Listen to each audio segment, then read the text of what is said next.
Someone you know is going to die. You already know this. And when it happens, there will be a funeral. There will be a coffin, or an urn, or a grave with a stone marker. There will be flowers. There will be people dressed in black, standing in a room, saying things they rehearsed in the car on the way over. And somewhere in the middle of all of it, you will feel a strange pressure to behave correctly, to grieve in the right way, at the right volume, for the right amount of time. You have been taught that this is how death works. But it isn't. Not even close. For almost the entire span of human existence, death looked nothing like this. The rituals you consider normal, the quiet ceremony, the contained grief, the sealed box in the ground, are extraordinarily recent. They are a cultural invention. And before them, something else happened. Something older. Something your nervous system still remembers, even if your conscious mind has forgotten it entirely. To understand what ancient humans actually did when someone died, you have to understand what death meant in a world with no hospitals, no explanations, and no concept of a future that stretched reliably beyond the next season. Archaeologist Ian Tattersall, who spent decades studying early Homo sapiens and their predecessors at the American Museum of Natural History, argues that the capacity for symbolic thinking, the ability to attach meaning to death, is one of the defining features that separates modern humans from every other species. But that capacity did not appear fully formed. It evolved, and the evidence it left behind is written in bone, in ochre, and in the arrangement of stones in the dark. The oldest confirmed burial site we have found is in a cave in Israel called Kafsa. It dates to roughly 100,000 years ago. Inside, archaeologists found the skeletons of at least 15 individuals, some buried with their knees drawn up toward their chests, some with red ochre pigment staining their bones, some with the antlers of deer placed deliberately in their hands. This was not accident. This was not convenience. Someone made a choice. Someone looked at a body and decided it deserved something more than abandonment. That choice is everything. But burial was not the beginning of the story. It was already deep into the middle of it. Long before formal burials, evidence suggests that early hominins responded to death with behavior that looks, from a distance, almost unbearably familiar. At a site in South Africa called Border Cave, researchers found a child buried with a perforated shell, a piece of jewelry, placed near the body. The child was an infant. The shell had no function. It was there because someone put it there. Someone who felt something they could not name, but could not ignore. Anthropologist Barbara King, who spent years studying animal and human grief at the College of William and Mary, has documented mourning behavior not just in humans, but across dozens of species. Elephants return to the bones of their dead. Chimpanzees carry the bodies of their infants for days after death, sometimes weeks. Crows hold what researchers describe as communal gatherings around their dead. The impulse to mark death, to pause at it, to respond to it. This is not uniquely human. But what humans did with that impulse is unlike anything else in the history of life on this planet. They turn it into story. Somewhere between 100,000 and 40,000 years ago, something shifted. The archaeological record changes tone. Burials become more elaborate. Gravegots multiply. Bodies are arranged with increasing intentionality, facing specific directions, placed near specific objects, covered in pigment that would have taken considerable effort to produce and apply. At Sungur, a site in Russia dating to around 34,000 years ago, 2 children were buried head to head in a single grave, their bodies covered in more than 10,000 mammoth ivory beads that have been painstakingly carved and sewn on a clothing that has long since dissolved. The clothing is gone. The beads remain, laid out exactly where they fell when the fabric rotted. They trace the shape of what the children wore on the day someone dressed them for the last time. 10,000 beads. For 2 children. In a world where survival was the only agenda. Think about what that means. Someone spent hundreds of hours making those beads. Someone chose mammoth ivory. Someone carved each one by hand, pierced it, threaded it, and then buried it in the ground, where no living person would ever see it again. This was not practical.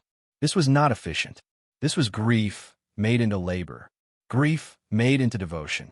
Grief made into a declaration that the person who died had mattered, even after they were gone. This is the pattern that runs through virtually every ancient burial site ever discovered. Not sanitation, not practicality, meaning, but burial was only one part of how ancient humans responded to death. And in many ways, it was the quiet part, the private part. What happened above ground, among the living, was louder, much louder. Ethnographer Bronislaw Malinowski, who studied death rituals across dozens of cultures in the early 20th century, observed something that anthropologists have since confirmed across virtually every human society ever documented. When someone dies, the living gather. They do not scatter. They do not process grief in isolation, quietly behind closed doors. They come together. They make noise. They eat. They stay up through the night. They tell stories about the person who died, stories that grow larger and stranger as the hours pass. They cry in waves and laugh in between. They perform. This is not coincidence. This is biology. When a member of a small group died in the ancient world, it was a threat to everyone, not just emotionally but structurally. A hunter lost. A mother lost. A keeper of knowledge lost.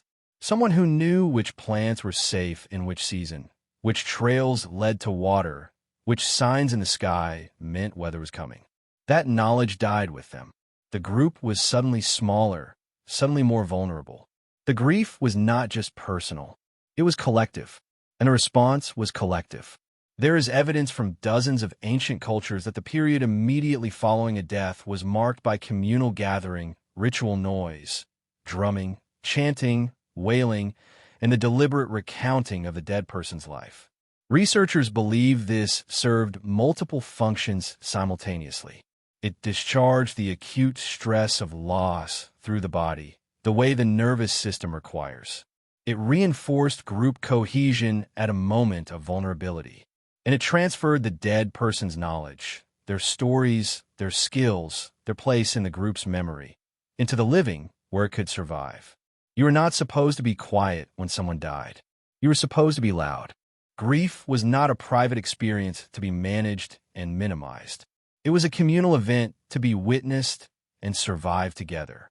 The ancient world had no concept of grief being something you moved through on a personal timeline, something to be processed and then set aside. Death was woven into the fabric of daily life in a way that most modern people have no reference for. It happened constantly, and it happened close. Children died. Adults died young. Illness took people within days. Violence took them without warning. And the living, who had no framework of medicine or scientific explanation to absorb the shock, had only each other.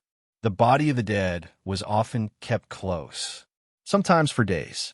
In some cultures, the dead were buried beneath the floors of homes, so that the ancestors remained literally underfoot, present, consulted. In others, the bones were exhumed after decomposition and reburied in communal ossuaries, bone houses, where the dead of many generations rested together, their identities dissolving into a collective ancestral presence. This was not morbid. This was intimate. This was a relationship with death that modern culture has almost completely severed. Archaeologist Paul Pettit, who has written extensively on Paleolithic mortuary behavior, argues that the emergence of elaborate burial ritual was not simply an emotional response to death. It was a cognitive revolution. To bury someone with care, to mark the site, to place objects in the grave, these acts require the ability to imagine a future. They require the belief, or at least the hope, that something persists beyond the body, that the gesture means something to someone, even if that someone is no longer there to receive it. The first burials were the first prayers, and then something happened that changed the relationship between the living and the dead forever. Cities, writing, institution, professionals whose job was to manage death on behalf of the community. The grief that had always been loud, communal, and physical became organized, scheduled, and increasingly private. The body moved from the home to the mortuary. The wailing moved from the courtyard to the inside of the chest, where it was expected to stay. You inherited a nervous system designed for the ancient version of grief. The loud version, the communal version, the version where you stayed up all night with other people telling stories about someone you loved until you had transferred everything important about them into the people still living. Instead, you got a casserole dropped off by a neighbor and a 3-day bereavement policy. The grief does not go away because the ritual changed. It just goes somewhere else, somewhere inside, somewhere quiet and pressurized where it waits. So the next time you sit in a too-quiet funeral and feel the strange urge to say something real, to laugh at a memory, to weep without restraint, to stay until the sun comes up, that is not inappropriate. That is not a breakdown.